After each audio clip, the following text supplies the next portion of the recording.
We are following multiple breaking stories now at 10 in Fairfax County. Police say one of their own killed a man who attacked an officer investigating a stolen vehicle. The police chief called it a fight for his life. We're live from the scene tonight with what we know.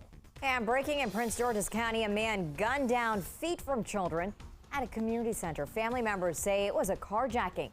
We're taking their concerns to police. Also, we're just hours away from Title 42 being lifted. Communities across the country and right here at home are preparing for waves of migrants. We've got you covered from Capitol Hill to the groups helping migrants right in our communities. And good evening, everyone. We're almost to Friday. We do have a few air quality concerns. We have stagnant air in place going into your Friday. It's going to be a warm one. I'll have your full forecast coming up.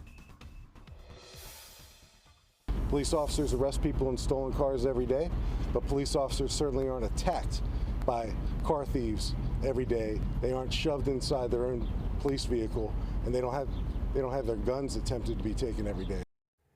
A so-called assailant is dead, and a longtime veteran of the Fairfax County Police Force is being hailed as a hero.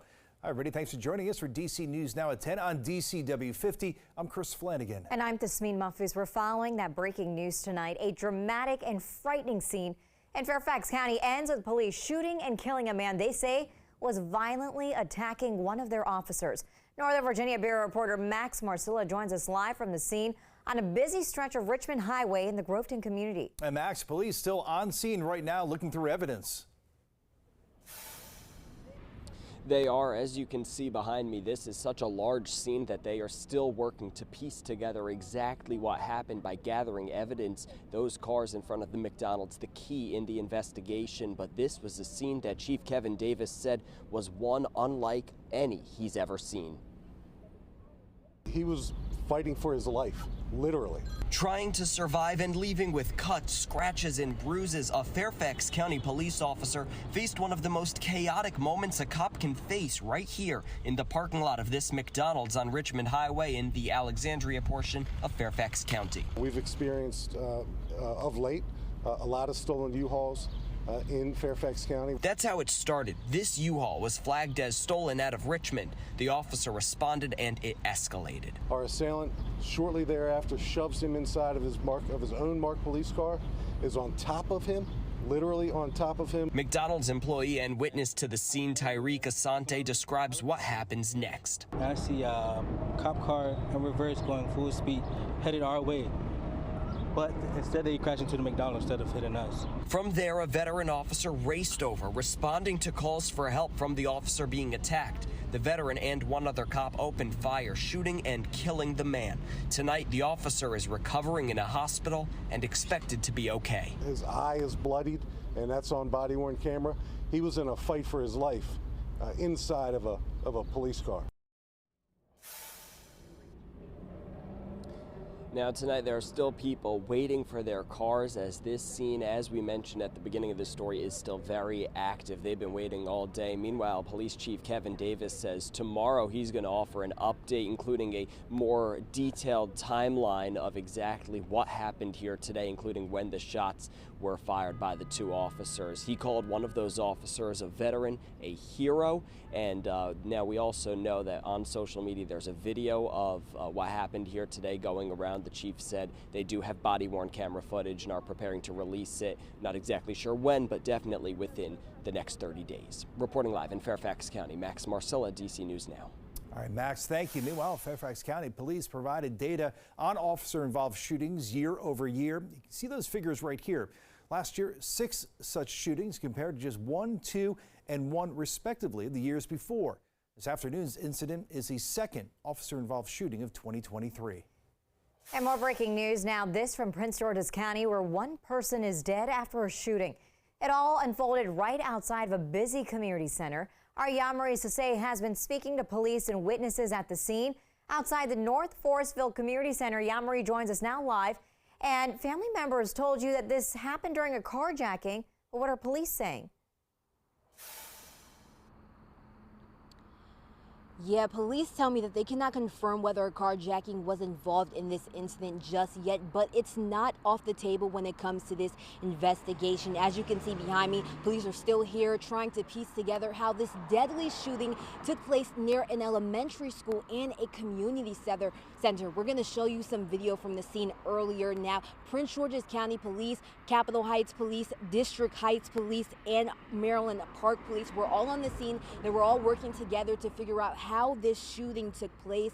Police did tell us that they arrived on scene around 6:30 p.m. this evening, and they found a man suffering from gunshot wounds, and he was in critical condition. He was later taken to the hospital, and that's where he passed away. Now, as I mentioned earlier, a family member did tell me that the victim was being carjacked during this incident, but police tell me that they cannot confirm that at this moment. Now, several children were actually inside the community center, and parents had to wait a while for their kids to be let out. Now, I was able to catch up with one parent and also their daughter, but we will not be able to show the daughter's face because of her age. People that I know came inside, and it was like somebody got hurt and stuff, so like happily we were safe. How do you feel about coming to the rec center now? I mean, it's not really safe anymore. It doesn't feel safe because of what happened. This is a very brazen act. It's not something that we see often. I would say that this is an isolated incident, and overall, this is a safe community. We don't want to see things like this occur at all. Now, police currently have no suspects at the moment, but they're asking the public if anyone has any information regarding this incident. You are encouraged to call PGPD. For now, reporting in District Heights, Maryland, I'm Yamari Sase, DC News Now. Yamari, thanks. Staying in Prince George's County, the county school board there has voted to move forward with a lawsuit against social media giants like TikTok, Snapchat, and Instagram. The team behind the suit claims the sites are intentionally targeting children and causing them mental harm. Within the past hour, the board voted to retain a law firm, but only after assurances students' privacy would not be at risk. I don't think there's any significant chance of any student identifications, names, or anything like that taking place. This is about the impact of social media on its students within the school system, and more importantly, the impact of the social media addiction and the problems that the school system has to address. Several other school systems nationwide already are part of this litigation, which is being heard in a Northern California courtroom. All right, let's get a first check on the forecast with Chief Meteorologist Janessa Webb. A little muggy out there right now. Yeah, Janessa, I understand air quality is an issue right now. Oh, yeah, we have a alert that is in place going into tomorrow morning, extending throughout the day. We have a very warm and stagnant air that is not going to be moving tomorrow afternoon. Tonight, it's at a moderate level, so it's almost unhealthy. But really, tomorrow, as daytime highs return to the middle 80s, upper 80s in some spots, it's going to be affecting people that are outside for a prolonged period of time. If you have respiratory problem or asthma, and really the National Weather Service wants to tell people if you are exercising outside, that's a no-go tomorrow afternoon, just because of all the smoke that's in the atmosphere, and then with humidity being fairly on the warm side and high, it could be very dangerous. Right now, you're kind of seeing that haze in the sky under mostly cloudy conditions. Our temperatures at the 10 o'clock hour, 68 degrees in the metro area, slightly cooler for Winchester, in the upper 50s, still in the 70s for areas of western Maryland. Tomorrow, we're going to get even warmer, back into the middle 80s, a few isolated spots touching 90 degrees. But for your weekend, we are tracking in rain. We'll look at that coming up. Janessa, thank you. And Saturday's forecast already making an impact. We're told Howard University has moved their commencement indoors to the Capital One Arena. That's because of a chance of rain. Now, we know President Biden is still expected to speak there. All right, new details tonight after a day-long crime summit in D.C. The data is showing violent crime spiking at two very specific times in Ward 8. That's in Southeast D.C. One of those when kids are heading home from school. Our Mariel Carbone joins us live at District 7 Police Headquarters tonight, which covers that area. And Mariel, you spoke to members of the community. They say they're not surprised by the data. Oh, yeah, that's right, Chris. They're not. In fact, one person I spoke to tells me just like there's rush hour traffic, there is rush hour crime. And it's an issue that people in the area tell me is going to take more than just one approach to address. Sometimes I'm afraid because I don't know what will happen. For Barbara Jones, a Ward 8 resident and lifelong Washingtonian, crime is top of mind. A couple of my neighbors got robbed. They got carjacked.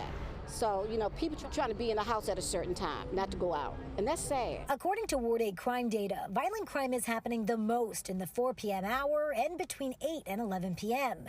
For property crime, it's spiking during the 5 p.m. hour. This is the part that hurts me the most, because I am a grandmother. So when I look and see that crime goes up at the same time that children are released from school, that's an issue for me. Wendy Glenn is with the Mayor's Office of Community Relations and Services. She presented the data at Wednesday's Crime Summit, including this violent crime heat map showing almost no safe space in Ward 8 in the immediate hours after school. The library is a safe space, but you got to get there. We're going to be trying a lot of different things. Stuart Anderson with the Anacostia Coordinating Council says the district needs to tackle crime from all different angles. Mental health, better assessment of individuals once they get arrested, creating this wraparound services. When it comes to juvenile crime, maybe we do a curfew and see what happens. Jones supports that too, and also believes the juvenile court system needs to be stricter. The system for the young kids, when they do adult crimes, they just get a pat on the hand and they figure, well, I can do it again. And now I did reach out to MPD to get their take on that data, but I didn't hear back. Chris and Tasmin, another suggestion by Anderson. He says we need to do more uplifting of the good things that happen, not just in Ward 8, but across the district. He says that's a way to push out some of the crime, and he believes it's not happening enough right now. Reporting from District 7 Police Headquarters, I'm Marielle Carbone, DC News Now.